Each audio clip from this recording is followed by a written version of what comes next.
নির্বাচনটা একটা ভিন্নধর্মী নির্বাচন। কারণ এইবার নির্বাচনে দুটি ব্যালট পেপার আপনার হাতে দেওয়া হবে। একটি সাদা রঙের ব্যালট পেপার, এটা হলো আপনার ত্রয়োদশ নির্বাচনে যারা প্রার্থী, এমপি প্রার্থী তাদের বেলায়। আর একটি হবে গোলাপি রঙের ব্যালট পেপার, যেটা হবে হা অথবা না ভোট।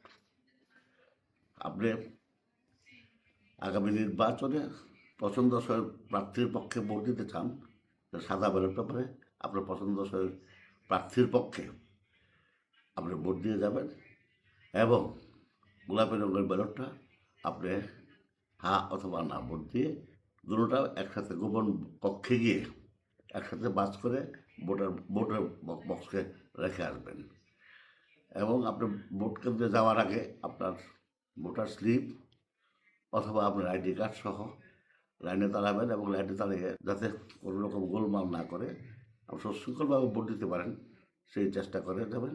এবং সকলকে আমার পক্ষ থেকে, এলাকাবাসীর পক্ষ থেকে এই শান্তিপূর্ণভাবে ভোট দেওয়ার জন্য আহ্বান জানিয়ে আমি আমার বক্তব্য এখানে শেষ করতে যাওয়ার আগে আমি ব্যক্তিগতভাবে ধানের শীষের পক্ষে ভোট দেওয়ার জন্য আপনাদের অনুরোধ করছি। ধন্যবাদ সকলকে। আল্লাহ হাফেজ।